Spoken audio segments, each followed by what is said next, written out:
მოგესალმებით ძვირფასო ტელემოყურებელო, თქვენ გადმოცემას, რომელსაც ქვია სამნიდაკო. სიმშვიდის პერიოდია, უსუსური ოპოზიცია ფაფხურობს და ვერაფერს ვერ შორება. მათ კოექტო ნაზაპაძე ეხმარება, მაგრამ ისინი ვერაფერს ხელვარების პერიოდშიც კი ვერაფერს ვერ შორება და ფაფხურობს. იდეაში აღმოჩნდა, რომ აი ეს რო ვიძახით კოექტო ნაზაპაძე ვიღაცები 30 წლის მანძილზე ფულს დებდნენ არასწორ ხალხში. ანუ რა თქმა უნდა, არასამთავრობო სექტორი აქტუალური იყო შევარდნაძის დროს, იმიტომ რომ აქტუალური იყო, კარგი იყო, ცუდი იყო, მაგას თავი დავანებოთ, ჯვანიამ ძალიან დიდი როლი ითამაშა ამ სექტორის განვითარებაში, მაგრამ მას შემდეგ რაც ესენი წავიდნენ NGO-ს სასტავი, მიშას ხელისუფლებაში წავიდა და ის სოდვა, რასაც მიშა აკეთებდა, თავის თავზე აიღო ძალიან ბევრმა, რომელიც ჩამოთვალოს თავისუფლების ინსტიტუტში ვინც იყვნენ, ლომაია, ვავის ბევრი. მას შემდეგ საერთოდ ნიველირდა, ეხლა ხო მით უმეტეს ნიველირდა არასამთავრობო სექტორი. რეალურად ხო, მოდი საინტერესო რაღაც გაიხსენენ რა, ჩვენ ესე იგი პოსტსაბჭოთა ტრანზიციას რო წამოვყვეთ, ანუ დამოუკიდებელი საქართველოს ისტორიას, ზუსტად NGO სექტორის განვითარება იწყება შევარდნაძის პერიოდში. და მერე ხდება ყველაზე ტრაგიკული და გარდამტეხი მომენტი. რა ხდება და ნახე, აი ეგ უნდა მეთქვა, ანუ რატო არის რომ მერე აღარ არის აქტუალური, რატო არის რომ მერე ვთქვათ ისეთ ძლიერები ვეღარ იყვნენ, იმიტომ რომ ეს არასამთავრობო სექტორი, რომელიც საერთოდ სხვა რამეს უნდა ემსახურებოდეს, ანუ ხალხის რეპრეზენტატორი უნდა იყოს და ასე შემდეგ და ასე შემდეგ. ის არ არის მარტო პოლიტიკური, ის არის სოფლის მეურნეობიდან დაწყებული ყველა.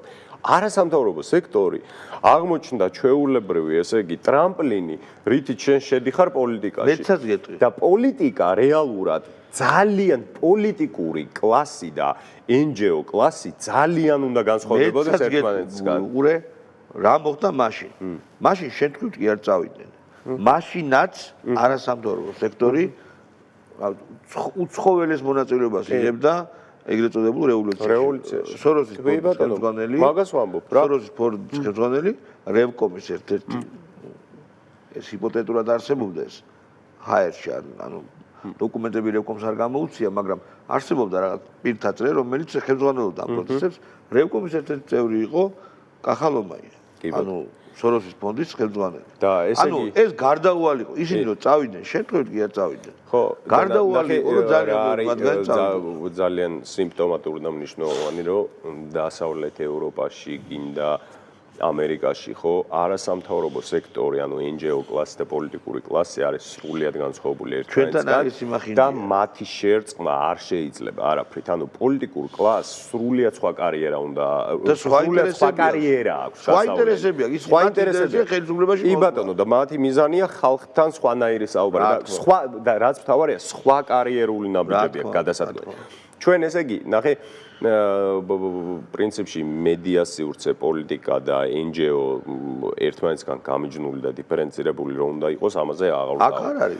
მაგრამ ჩვენთან ხო, აი ნაციონალურმა მოძრაობამ პრინციპში ყველა დასავლური ღირებულება რაც არის, გააუპატიურა რა ჩვეულებრივ. რას ნიშნავს? ჯერ კიდე ეს რო იყო ზაალუდუმაშვილი, მაგრამ მეცაც გეტყვი.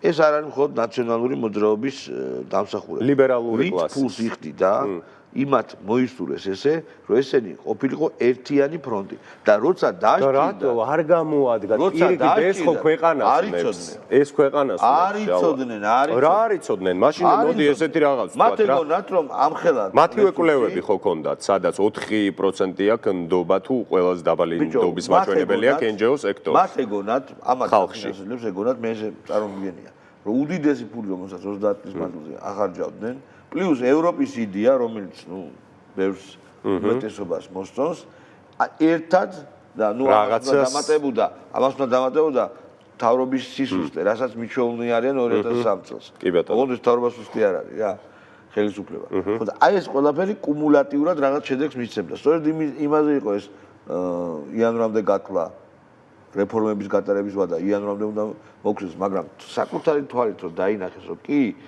დაუშვათ დაზვერვა კარგი აქვთ სპუტნიკებიდან, იარაღს აწვდიან, მაგრამ იქ ბიშტოს დამჭერი არავინ არ არის ველზე. გადადეს ერთი წელი, შენ ასე თქვი. შენ რო ამბობ, რომ არასწორ ხალხს აფინანსებდენო, მაგის ბრალეულობა რეალურად იმაშია, რომ არავინ არ დაინტერესებულა სიღრმისეულად შეესწავლა ან ანთროპოლოგიურად შეესწავლა რა არის საქართველო, როგორი სოციუმი არის საქართველოში, როგორი კულტურული ცხოვრების წესი და სოციალური პრაქტიკები არის საქართველოში, როგორ ყალიბდება აქ ავტორიტეტი, ვის შეიძლება რომ ისეთ სერიოზული გადამწყვეტი სიტყვა ქონდეს რაღაც სახალხო მოძრაობის ფორმირებაში და ასე შემდეგ. ამიტომ გათვლა იმაზე რომ აქ რაღაც ლიბერალური სექტორი შეძლებდა ამის გაკეთებას მსგავსი ზედაპირული დაკვირვების შედეგად შეიძლება ლოგიკური იყოს, იმიტომ რომ მაგალითად ამერიკის მაგალითი რო ავიღოთ, ამერიკაში ძალიან დიდი გავლენა აქვს ლიბერალურ ესე დისკურსს, იმიტომ რომ მედიას გადახედავ, იმიტომ რომ იქ ერთი ნაწილი ეგრეთ ცხოვრობს. იქ თუნდაც ყველაზე მაღალი გავლენის სფერო რაც არის ჰოლივუდი და რომელიც არის ისე მკაფიოდ ლიბერალური, 90%. მედია რომელიც კი, რომელიც არის აგრეთვე ლიბერალური, ყველა იქ ესე ცნობადი და ვისაც სიტყვა ეთქმის და ვისაც ხალხზე გავლენა აქვს და თაიმი ვისაც ასახელებს ყოველ შემთხვევაში არის ყველაზე გავლენიანი ადამიანი თუ უმეტესო მათგანი არის ამ ლიბერალურ დისკურსის მატარებელი და შესაძლოა მათი საშუალებით მარტივი არის რომ მაყურებელს ობიუატელს ჩაუნერგო შენ რომ აი ეს კონკრეტულ რაღაც ცუდი ეს აი ტრამპზე არის ყველაზე კარგად რა განხორციელება უფრო შორს არ წავალ იმიტომ რომ მანამდე იყო ბევრი ნიქსონის მაგალითი რო ავიღოთ იგივე იყო მაგრამ ტრამპი უფრო კარგად ახსოვს რა ხალხს ახლა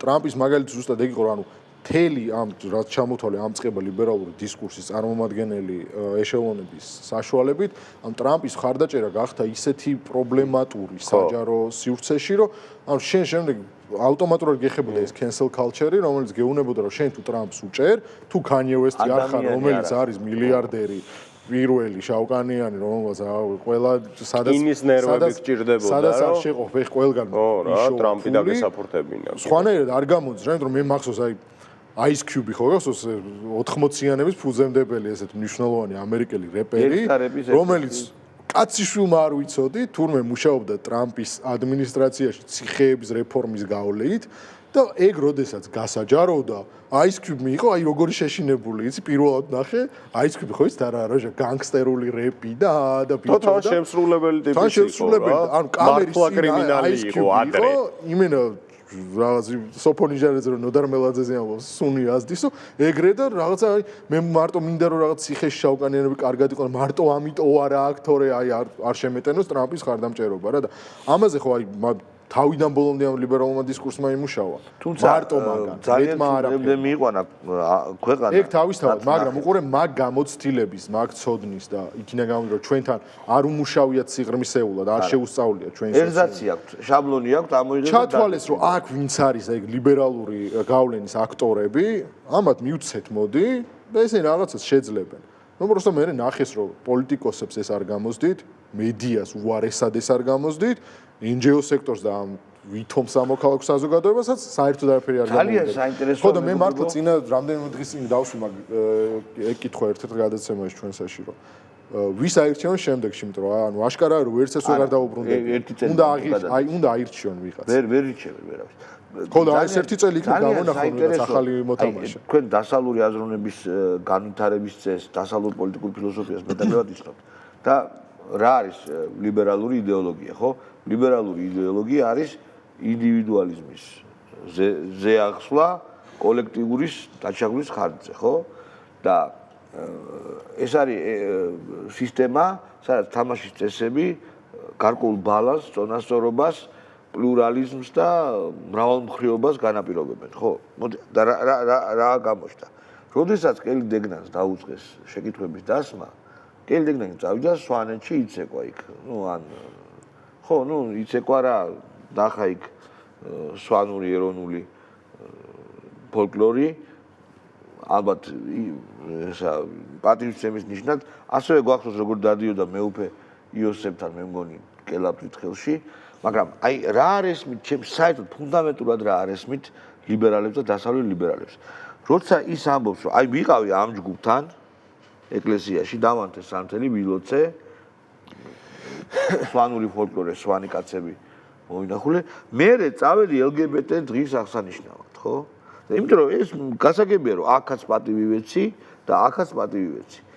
მათ მნიშვნელოვნად არ ესმის, რომ ეს ორი ერთად ქართული საშუალო სტატისტიკური მოქალაქის თვალში არ გამოდის. ვერ მიხვდნენ ესენი. ხვდები, აი ჩემი აზრით არის რაღაცა ერორთან, სისტემურ ერორთან აგვაქვს საქმე, არ ფიქრობ ასე? რატო? აი რატო? ხო და არ მუშაობს ახლა, როდესაც შენ დადიხარ LGBT ღონისძიებებზე, ხო? საქართველოს მოსახლეობის უმრავლესობას ეს არ მოსწონს. სხვა საქმე ეს მართალია, არ არის მართალი. შეიძლება განვითარდეს საქართველოს ისე რომ ყველაფერი ეს გლობალიზაცია მოაგვაროს. შეიძლება ვერ მოაგვაროს, შეიძლება დარჩეს სხვანაირად, ხო? მაგრამ დროის მოცემულ მომენტში, როცა შენ გინდა მასებზე გავლენის მოხდენა, კონტრპროდუქტიულია, გესმის? ხო და იცი რა არის? პირდაპირ ვიტყვი ახლა ამერიკის შეერთებული შტატები გამოირჩევა ანგლოსაქსონური დიპლომატია მერკანტილობით გამოირჩევა ზოგადად. ხო, მაგრამ რაში არის? იცი რა არის ხა ისე გამოვა კელი დეგნანმა რო არ დაასაპორტოს სიტყვაზე სექსუალური უმცირესობის ამ შემთხვევაში მოძრაობა ეგ უფრო ალოგიკური და ცოტა უცნაური გამოვა. ხო, როცა ავღანეთში ასაპორტებდნენ, იქიდან გამოგდების ხო, იმიტომ რომ ხა გამოგდებიდან რამდენი ხანი ერთი კვირის დასავლური დღის წესრიგი მაგას ნიშნავს და მეორე მხრივ ის, მე მგონი მარტივი ფორმულებით მოქმედებს და ოპერირებს, მაგრამ იცი რა არის ჩვენ რად გვინდა მაკეთ წასვლა? აი მაგალითად არასამთავრობო სექტორიდან ხო დავიწყეთ ლაპარაკი. არასამთავრობო სექტორი ყავდა, რომელიც ხო მუშაობდა დაუღალავად, ანუ თავისი იდეების, თავისი რაღაცა დღის მიზნის მისაღწევად. მაგრამ ამ მიზანს ფაქტობრივად საერთოდ ახლოსაც ვერ უახლოვდები. იმიტომ რატო ხდება ეს ყველაფერი რა საქართველოში? აი რატო მაგალითად კაი ფულის გადამხდელი ვინც არის დონორი ორგანიზაციები, ისინი ოკეი რომ აქაურ ესე იგი ლოკალურ კულტურას თუ ლოკალურ დღის წესრიგს ვერ იაზრებენ, მაგრამ აი ეს შემსრულებლები მაინც რატო აკეთებენ ამას? ეგენიც ჩემი აზრით მოძებნეს აი როგორი ხალხი, იცი, ნაკლული ხალხი მოძებნეს. ხო, ესენიც ვერ იაზრებენ, ფაქტია, იმიტომ რომ თავისივე კვლევა იყო, სადაც ეს კვლევა ამბობს, რომ ინსტიტუციები, რომლებსაც ყველაზე მეტად ენდობა ხალხი, ეს არის საპატრიარქო, ეს არის ჯარი, ეს არის ასე შემდეგ, ასე შემდეგ და ასე შემდეგ. აი ეგ არის ხალხი, აი ვერ ხვდები. და არის ინსტიტუცია, რომელსაც ყველაზე ნაკლები ნდობა აქვს ადამიანებში, ეს არის თავისივე კვლევა, ეს არის არასამთავრობო სექტორი. ანუ ამდენი ხნის მანძილზე და რაც უნდა უცნაური მიშას პერიოდში არასამთავრობო ორგანიზაციები პრინციპში მხოლოდ კარგ საქმეს ეწეოდნენ, რომელიც არ იყო აფილირებული უშუალოდ იმ პერიოდში ხელისუფლებასთან. ხო, მე მახსოვს საია ყველა ძლიერი NGO-ს ლიდერი გადავიდა ხელისუფლებაში. კი ბატონო, მაგრამ მე ახალგაზრდა იურისტთა ასოციაცია ჩუგოშვილი იქიდან არ იყო, ანუ ეწეოდნენ რა რაღაცა მამხილებელ საქმიანობას და მიშას რეჟიმის წინააღმდეგ იყო მომართული, ხო ეს? დღეს ეს არის დანამატი, მაგრამ მაინც ვერ მოიპოვა ეს რესპექტი მიხვდი ხალხში. ანუ ვერ მოიპოვა და რატო ვერ მოიპოვა? იმიტომ რომ მე აი ხა მივდივართ მე მგონი პასუხამდე რა, რატო ვერ მოიპოვა? მე მგონია რომ 2012 წლის შემდეგ, როდესაც ბიძინა ივანიშვილი შემოვიდა ხელისუფლებრივ პოლიტიკაში, კი არა და მოვიდა მმართველობაში ქართული ოცნება, არასამთავრობო სექტორი მეტწილად დაეწია პოლიტიკას. ანუ პოლიტიკას შეუერთდა. სხვა არაფერი იყო თუ არა, ეხა გიგაურის აქტივობა, რომელსაც თქვა, რომ მაგალითად ყალბი პირადობები იბეჭდება იქამდე არჩევნებამდე და მე ეს ვერაფრით ხო, მე ეს ვერაფრით ფეიკები გააკეთეს ძალიან. მე ეს ვერაფრით ვერ დაამტკიცა, ეს ძალიან სერიოზული ბრალდება. იქით იყო რაღაც სადამკვირვებლო მისები, რომლებიც ამ არჩევნების შედეგებს რა ქვია, ხსნიდნენ. ყალბი დასკვნები და მთლიანად პოლიტიზირება. ხო, მთლიანად პოლიტიზირება. აქედან კიდე იქამდე მივდივართ, რომ საბოლოო ჯამში მედია, NGO და პოლიტიკა ოპოზიციურ სპექტრში გაერთიანდა, იმიტომ რომ სხვა არაფერია ზალუდუმაში. ეს არ მოხდა დამფინანსლების გარეშე, თვითონ ვერ კი ბატონო, მაგრამ რაც მოხდა ეგ არის. აი ნახე რას ვამბობ, ზალუდუმაშვილის ტრანსფერი, ესე იგი რუსთავიორის დიქტორობიდან მერე ნაციონალურ მოძრაობის მდივანი გახდა, მერე წავიდა და ისევ დაბრუნდა მედიაში, ოღონდ ამ შემთხვევაში ნოდარ მელაძის ხელქვეითი გახდა. აქეთ NGO სექტორმა პირდაპირ ცხადად, ანუ დეკლარირებულად, ესე იგი თქვა, რომ ტექნიკური მთავრობა გვინდა, ანუ გარდამავალი მთავრობა, პირდაპირ პოლიტიკური განაცხადი გააქვს, პოლიტიკური სუბიექტები ვხვდებით, ეს არ შეიძლება. ეს უბრალოდ კი ბატონო, მაგრამ ქვეყანას აზარალებს. არა, კიდე ერთ ამას შეახსენებ. თუ გახსოვთ, და მე ბაჩუშენთან გადმოვალ. NDI-ის კვლევა იყო. კი. NDI-ის კვლევა იყო საოცარი fake კვლევა. პანორამა სიტის პროექტი კონკრეტულად კი სასტუმროზე პუშკინის სკვერში, სადაც იყო fake-ი, რომ მოგწონ თუ არა ერთლარად ბიძინა იმანიშვილისთვის პუშკინის სკვერის გადაცემა. ეს ხო fake-ი როგორიც, აი ესეთი პუშკინის სკვერი არ გადაცემდა. გადაცემდა ტერიტორია პუშკინის სკვერს ქვეშ, სადაც ავტოსადგომი უნდა მოწყობილიყო პირობით, რომ რაღაც გარკვეული მანქანები ქალაქსაც დარჩებოდა, მაგრამ მაგას თავი დავანებოდა. ის ერთლარად კი არ იყო გადაცემული. საინვესტიციო ვალდებულება იყო. ანუ ესეც არ არის სწორი. როგორც კეთდება ყველა ბიზნესმენთან მიმართებაში. თვითონ კვლევაშიც კი, აი NDI, რომელიც ძალიან ხშირად ნაციონალური მოძრაობის სასარგებლოდ აყალბებდა კვლევებს. ეს ვიცით კაცო ახლა. მეგონი დავანებოთ თავი იმას, რომ კარგი ტიპები არიან, მაგრამ აი ველზე 50 წელია ველზე ისეთ ხალხი ყავთ, რომ ატყუებენ ამ საწყებსაც. არა, ეს იყო ძალიან კარგად გამოკვეთილი პოლიტიკური ნება, რომ ნაცები ყოველთვის უფრო და მათთან დაახლოებული პირები ყოველთვის უფრო არასწორად და შემდეგ ამას ასწორებდა არჩევნები სხვა შორის, რომელთა ლეგიტიმურობას აღიარებდნენ, უწერდნენ არასწორ ქულებს. აქაც ეს ყველაფერი, ამ ყველაფერმა კვინტესენცია მე მგონი პოვა 20-ში. 20 იყო ჩემი აზრით დღე X-ი. როდესაც რატომაც ტიპებს ეგონათ, რომ აი ამ 20-ში აი 150,000 კაცი რომელიც მოვიდა თუ 100,000 თუ 50,000 რომელოც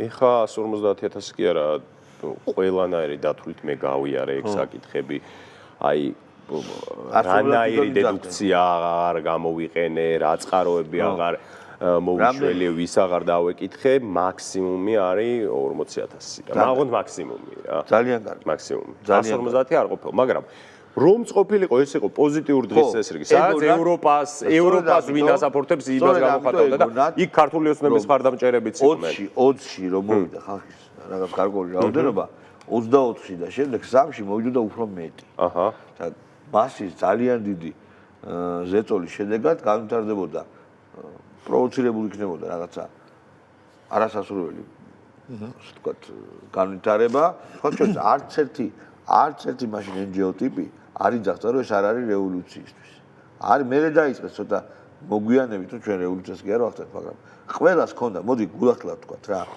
ჩვენ ქონდა შიში ქართული ოცნების მომხრეებს და ყველა ნაცდა ვინც დედამ დაწყებდა ყველას ქონდა იმედი რომ აი 20-ში 24-ში და ეს პროცესი 3-ში ან რა ვიცი როცა იქნება ეს პროცესი ძალიან მალე დაასრულებს ქართული ოცნების ხელისუფლებას და ნუ შიში ვერ დაგეთანხმები იმათ მომენტში დაგეთანხმები მაგრამ შიში ისე ვთქვია სიფრთხილე რა ხო ნუ არის სიფრთხილე ყოველთვის საჭირო არის კაცო როდესაც საუბარი მიდის ხოლმე რომ აი ეროვნული თანხმობა უნდა შედგეს და ასე ეროვნული თანხმობა ამ ქვეყანაში შედგა უკვე ძალიან დიდი ხანია დემოკრატიულად არჩეული ხელისუფლება ყავს ჩვენ რომელსაც მართავს ქართული ოცნება ეს არის ყველაზე დემოკრატიული პრინციპით არჩევნებში უმრავლესობის ხმით გადაწყვეტილი ქვეყნის მართლობა, რაც არის ყველა დემოკრატიის პრინციპი, რომელიც დაადასტურა აგრეთვე ყველა იმ დემოკრატიულმა ინსტიტუტმა, რომელსაც წესით ისინი პატივს უნდა ცემდნენ, ვინც შემდეგ ამბობდა ხოლმე, რომ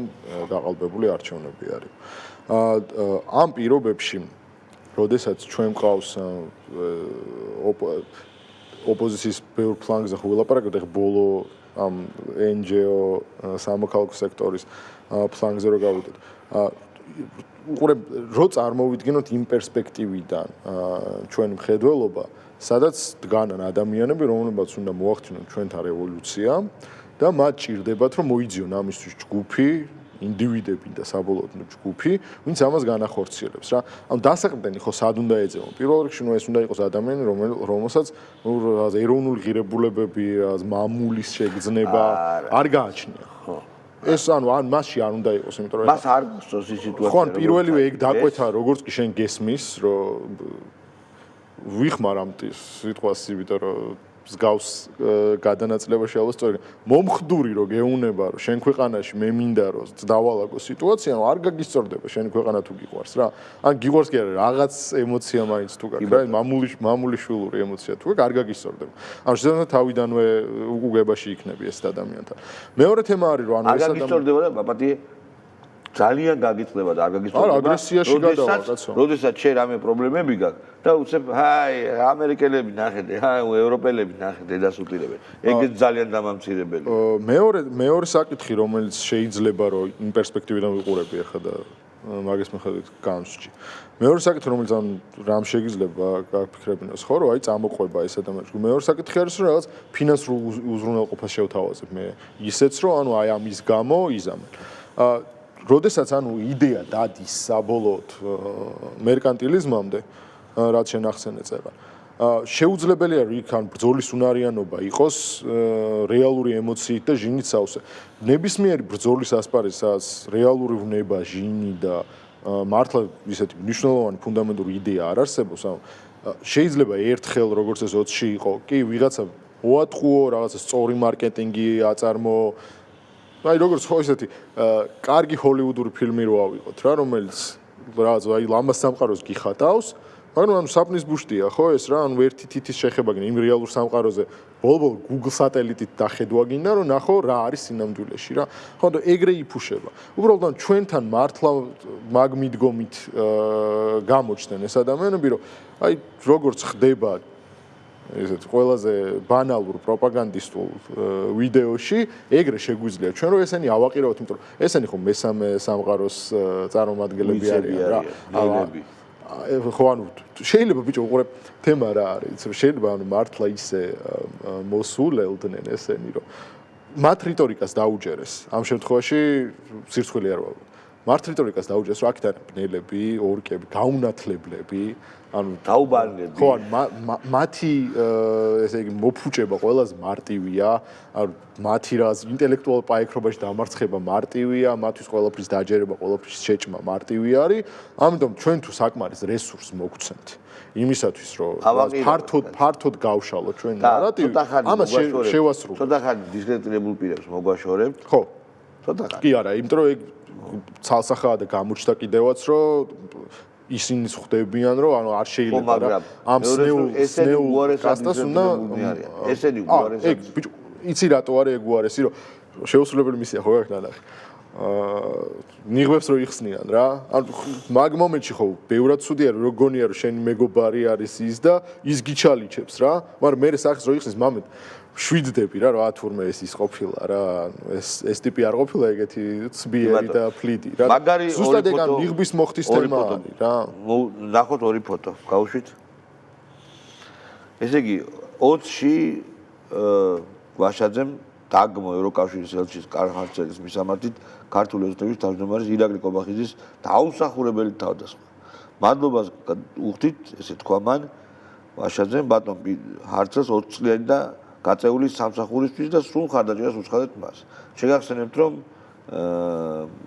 პარტიის თავმჯდომარემ შემდეგი რამ თქვა, სრულიად დასაბუთებულად მე ვიტყოდი, რომ დარბილად ჰარცელმა ვერ იმუშავა საკმარისად, ცუდად იმუშავა ევროინტეგრაციის და ევროპასთან დაახლოების კუთხით და ჩვენ ნათლად გვახსოვს მისი გამონათქვამები, მისი ნაბიჯები ყოველთვის სასწორი იყო იქით ხარეს გადახრილი. ყოველთვის არა სიმართლისკენ, არამედ იქით ხარეს. მაგრამ ხო ისაკურველებოდა 13-ში, როცა გერმანიის ელჩმა დატოვა, ხო, შეუწყდა უფლებამოსილება, როტაციის ვადა მოუვიდა. მიესალმებ, რომ გერმანიის ელჩი ამთავრებს საკუთარ მისიას საქართველოში, იმედი მაქვს, ახალ ელჩთან მუშაობა გაცილებით საინტერესო იქნება. იქვე მიათხაჯა ატკასი. ხო და ტიპებს რა საბობს ერთი კვირით რაც ხორა დათქვა მის არ ახსოვდა. ხო და ეს ხო კარგად აგრძელებს იმას რაზეც ამდენი ხანი არის. ამას როგორ გაყვება საუბრობთ რა. ანუ შენ როდესაც არ გაგაჩნია არანაირი სიმღერა. სიმღერა ანუ შეიძლება მართლა რაღაცა მიმართებები, წარმოდგენები შეგეცვალოს რაღაც ხანგრძლივი წლების ვადაში. ეხლა ჩვენ ვუყურებთ რომ ერთი კვირის დაშორებით ადამიანს აქვს ერთი და იგივე საგრძე ორი ფუნდამენტურად განსხვავებული შეხედულება დაფიქსირებული. ანუ ეს ხო რეალური ცვლილების შედეგი არ არის. ანუ ეს ხო ორივე შემთხვევაში ტყუილი არის. იმ კონკრეტულ კონტექსტში ასე ჭირდებოდა და ასე თქვა, ამ კონკრეტულ კონტექსტში ასე ჭირდება და ასე იტყვის და ნებისმიერ რაღაცაზე იქნება ეს, იმიტომ რომ აქ ხო ღირებულებითი ბრძოლა აღარ მიმდინარეობს. მოკლედ აი შენ სწორად თქვი, იცი რა არის ხალხს პოზიციის ცვლილება კი არ აღიზიანებს, იმიტომ რომ პოზიციას კიდე ერთხელ ვამბობ, აკადემიურ სივრცეში ყველას, ვისაც კი რამე შეუქმნია ღირებული, პლატონიდან დაწყებული ჩომსკითი დამთავრებული, ყველა ამბობს, რომ ჩემ პირველ ნაწერებს არ დაუჯეროთ. რა თქმა უნდა. ისე იცვლებიან. ხალხს პოზიციის ცვლილება კი არ აღიზიანებს, ხალხს აღიზიანებს ესე იგი ფარსი. ხალხს აღიზიანებს არაგულწრფელობა, ბაჩომ სწორად თქვა, როდესაც ორივე შემთხვევაში სწორი არ ხარ. ანუ მხოლოდ იმიტომ ირჩევ პოზიციას, რომ ეს გაწყობს შენ, თორე შენი რეალური ღირებულება საით არის გადახრილი. ეს არის ანუ დღეს მაგალითად ყველაზე კარგი საილუსტრაციოა ამის ხატწერი ისტორია და გამოსახულება არის გუბას სანიკიძე, რომელმაც დაამტკიცა, რომ ძველი გუბაზი წყალბი ყოფილა, დღევანდელმა გუბაზმა ეგ დაამტკიცა. დღევანდელი გუბაზის აქტივობამ, კადრებამ, რაღაცეების, რაც იკადრა, დაამტკიცა, რომ ძველი გუბაზი წყალბი ყოფილა. ანუ გუბაზი ყოფილა ნაძირალა, როგორც ჩვენ ვექცევით, მხოლოდ ეგრე არის ღირსი რა მოგცევის და. ხო, ესეც ეგ არის. გუბაზები არიან ყველანი, უბრალოდ გუბაზე არის ბევრად საყვარელი, ბევრად სასაცილო და მაგიტო უყურე. სად არის გუბაზი? არ გამოჩინა ძალიან დიდი. ბიჭო, არა, ეხ შეიძლება ბოსნეულის და ხილის ამოღების სეზონი არის და თავის ხილბოსნას აი, არაფერი ხილბოსტანი მაგას არ აქვს. არა, როგორ არა აქვს, ძალიან შვენია დიდი. ეგრე სად არის? აი, მაგის ღვინო რა, ჯოჯოხეთი იქნება აზე, ხა? სად არის? აი, თქვენი ვერსიები. ხო, წესით ამ პერიოდში უნდა ყოფილიყო. ღვინოში ასხავს წებოს ალბათ. გიორგობის თვეში როგორც აფუჭებენ ღვინოს, ეგრე აკეთებს სერიალურად. სერიოზულ ვერსიებზე გეკითხე. სად არ ხო, წესით უნდა გამოჩენილიყო, მაგრამ რა არის, ნახე, შალვა, ეხა დღის წესრიგში იყო ევროპის იდეა, რომელსაც ავანგარდში ედგა სირცხვილი, ანუ ეს ახალგაზრდული მიშა ნება, კაცო. ერთი წამი ნახე, მერე ხო შემოვიდა დღის წესრიგში ტექნიკური მთავრობა, სადაც ეს NGO ხალხი, ანუ მან გუბაზს ადგილი არ იყო. ხო დამართდა იგი. ეხლა ნახე, გუბაზი გამოდის ბუნაგიდან, ანუ დღის შუქს ხედავს მაშინ, როცა კვდება მიშა. როცა თემა არის მიშაზე და. ხო, მაგრამ კაი ჩვენ თუ ვახსენებთ ეხა, ანუ ყველას დედამისი დარჩა ერთადერთი ადამიანი, ჭირისუფალი. ხო. და ნუ იძახეს რომ კვდებაო რა. კაი ხარია თვითონ მიშას ჩაქიმულია, კაი თუ შეხედეთ რა სვეჯად არის გვარამია, სვეჯა ხო? კვირცხლი გვარამია კარგად არის ისვენებს. ხო და ეგ ძალიან გვარამია არის სანატორიუმი. მიშა არის აი ახლა ჩაქიმული რა. მიშა არის ეხა სული არის დათხოვებული მიშასი. სხეული კი არა, სული, აი წუხს ხო იცი? გალონი გადაწუხდა უკვე. კაი, ეხა სისულელე გავუშვით ეთერში, ესე იგი დეოლიგარქიზაციის ფარგლებში თავარმა არხმა, მიშას არხმა, მომზადა ესეთი ვიდეო, რომელსაც მთლიანად არ გაჩვენეთ, მაგრამ შინას, რა ვიცი, აბა, გავუშვით. მიკროფონი დატოვეთ. გავუშვით. ხმა არ არის ხო? აქ ვითომ ბიძინა ივანიშვილი არის ეს კაცი. არ ძინავს ხატრული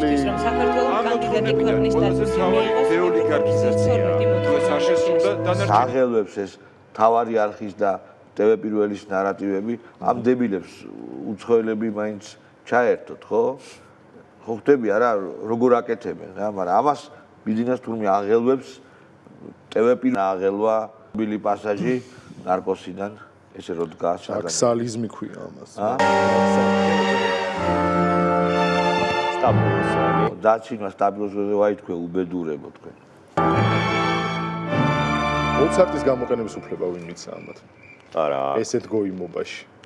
ბოდიში უძილო ღამებში ოლიგარქო. კაკ, წავიდა, განვიხილ, დავიწყოთ, მე დავიწყოთ თქვენს თემას. თუ გინდა მე დავიწყებ. მაგრამ რითი დავიწყებ? მოკლედ.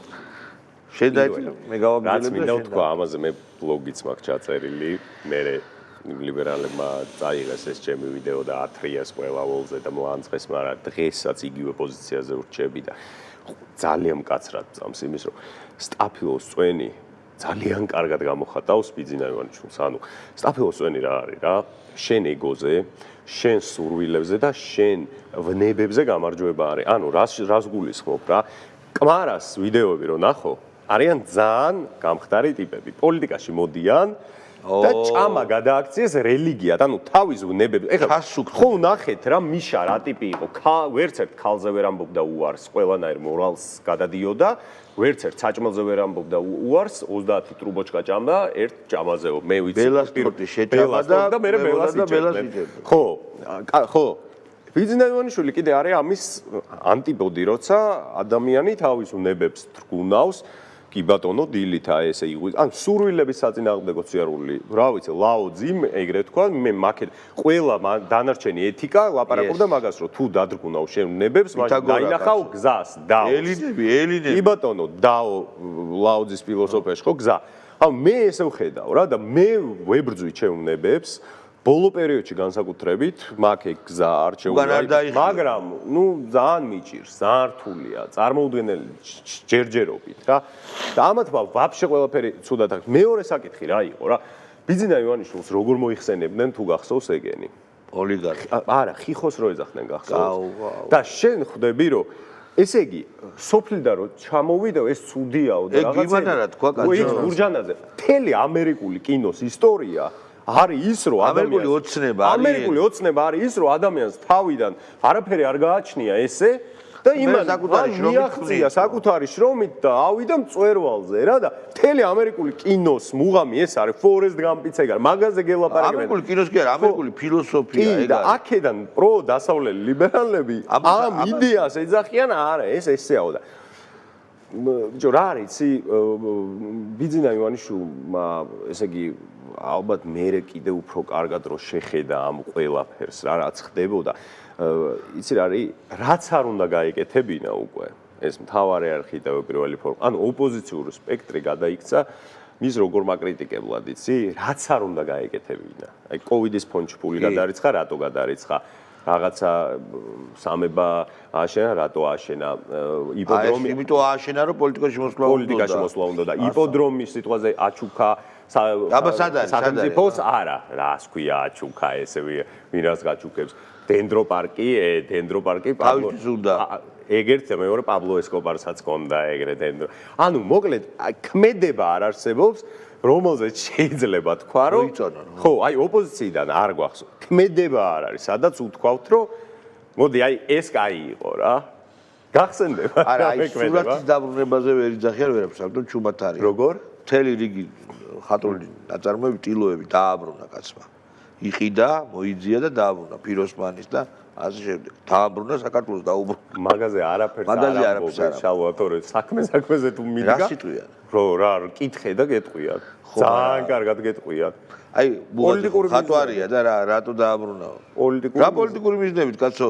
უკვე ხელისუფლებაში იყო რამდენი წელია ის იყიდა ხელოვანი ხალხი ხო ეხა მე პასუხი სულ ეკნებათ რა ეხა მე ვიტყვი სტილზე ალბათ შენი ლაპარაკებ უფრო გადაღების და ასე მე შინაარზეც ვილაპარაკე შინაარზეც კი ბატონო სტილზეც სალაპარაკოა თქვენ უბედურებო თქვენ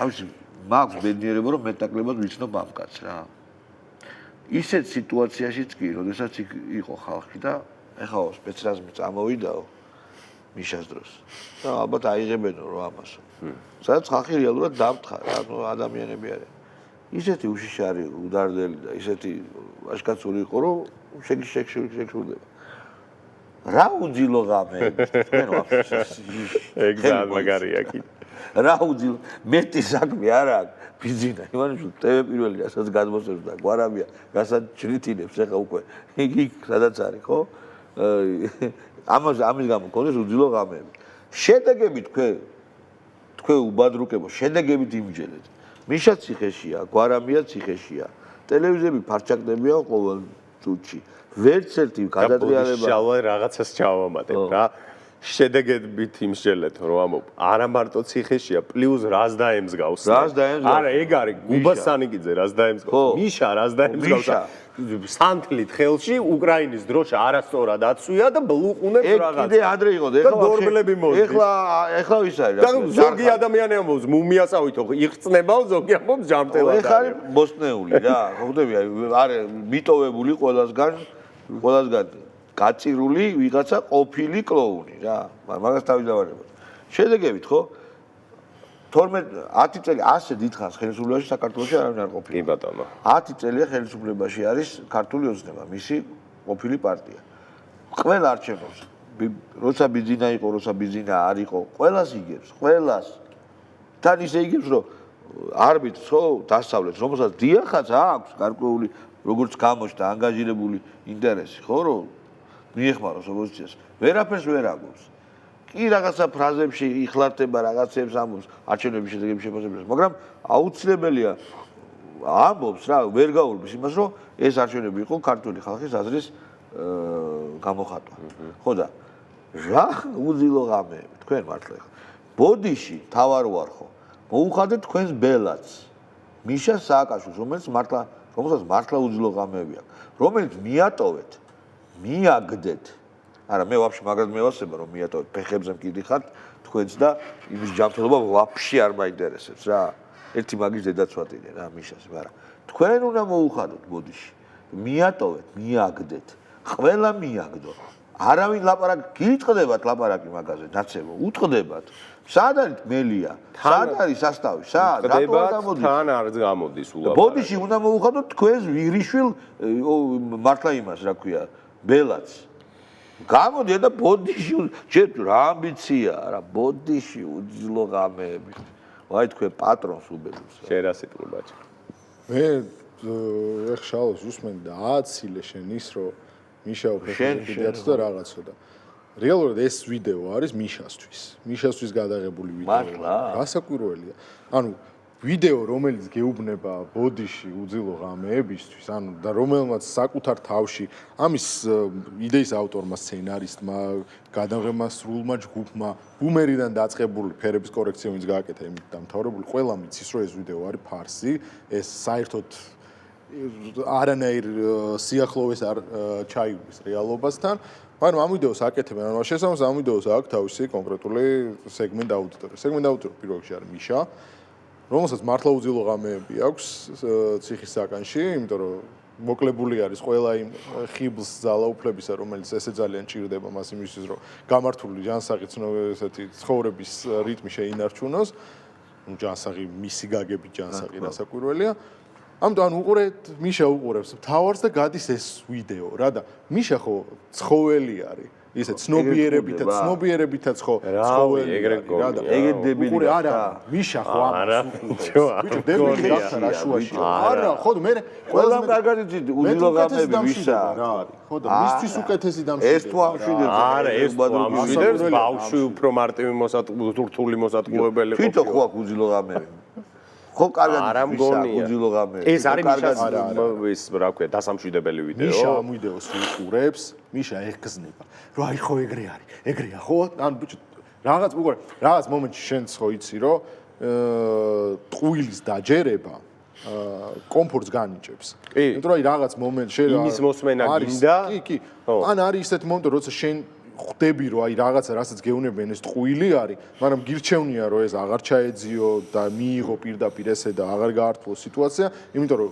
სიმართლის გაგების შემთხვევაში შენ უფრო ცუდ მდგომარეობაში ჩავარდები, ვიდრე ამას რომ დამორჩილდი ამ ტყუილს რა. ან მიზანი მითხარი მაშინ. აბა მიზანი რა? ჯერათ რაღაცეები, სულელები არის. ამათ გამკეთებლების უდიბრობა. ბიჭო, შანსი არ არის თქო. გვარამი აღარ არის, უყურე, გვარამი აღარ არის ტელევიზიაში. ამას აკეთებენ, ვიღაცა გვარამია, კი არა და გაბუნია, ადეიშვილი, ან ვინ დარჩა, ყვესიტაძე, ან შენ მეუნები რომ მაგათ ჯერათ, რომ აი ბიზნესში ტელეფონში თავარ არის ლაივს უყურებს და მე ვეღარ იძინებს, ანუ შანსი არ არა, არის. ხალხს ეუნებიან, რომ აი ჩვენ უძილო ღამეები მივანიჭეთ. რომ არ ვაძინებთ ული. ხო. არა, ხო და ამას პირველ რიგში მიშას ეუნებიან. არა, მიშას რატო ეუნებიან? მიშას ეუნებიან, რომ ანუ კი ამდენი ხანი შენ ხო შენ მანხარდალ პები, მაგრამ ჩვენ რეალურად მართლა ვაკეთებთ საქმეს, რამე არ გეგონოს შენ. ეგ ძალიან მაგარი ფოტო უნდა გავუშვათ, პირველის გაგიჟების, დაგოიმების და გაგოიმების ბოლო სტადია. გავუშვით უკრაინის დროშის ფერები, ჯილ ბაიდენსა და ოლენა ზელენსკას ფეხსაცმელები. ეს სოფლელობა არის პროსტა, ოღონდ ანუ ხო ხვდებით ახლა სოფლელობას რა გაგებთ გულისხმობ რა. ნუ რა ვიცი, ხო რა. ეს რა არის? არა, არც ერთის ფეხსაცმელია ყვითელი და არც მეორეს ლურჯი. არა, მოდი. ღია შაბიამისფერი და მეორე არის ტაფილი. არა, რა არის ხალხო რო? თქვენ მართლა ბიჭო, მართლა ხო არ გადაგიჟდით ვაფშე რა. რავნებით აბოს ამერიკის საელჩოს ტერიტორიაზე ის ანუ ეხა უყურე ჩემი ფეხსაცმელი რო გადაიღო და რო თქვა რომ აგერ არის ლურჯი Adidas-ის ლოგო და ზევით არის ყვითელი ზოლი და ბაჩო ოდიშარიას უკრაინის ხარდასაჭერად აქვს შეხამებული კეტი და ნასკი წინდა ანუ ეგეთი კალიბრის რაღაცაა რა მე წინდა არ მაცვია თორე აი მაგათი ამას გამოვიდოდი მაგარი ვიდეო ნახე ქსელში მაგათი პროპაგანდა არის ეს ძაღლი და აი ეს სიტუაცია გაუშვით თუ შეიძლება აი ეს არის მაგათი პროპაგანდა ილუზიის დაეგარი საყვარელია პროსტა ეს ძაღლი ანუ ეწაფება მათ პროპაგანდას ხალხი და რიჯერებს და გონიას რომ ხვალ აღარ იქნება ეს არის ეს ვიდეო იყო გამოქვაბულის ნითი იმენა ეს არის კარგით ჩვენ დავასრულეთ მეგობრებო დიდი მადლობა იმისთვის რომ არსებობთ ძალიან გვიხარია შეხვედრა უშინდელი გადაცემის რეიტინგიც ამაზე მოწმობს კი ძალიან და დღესაც ალბათ კარგად გვიყურეთ და ისე ამორეთ ტოპ რეიტინგი ჩვენ ვართ თქვენთვის კი ბატონო ხვალ შეხვდებით ნახვამდის ხვალამდე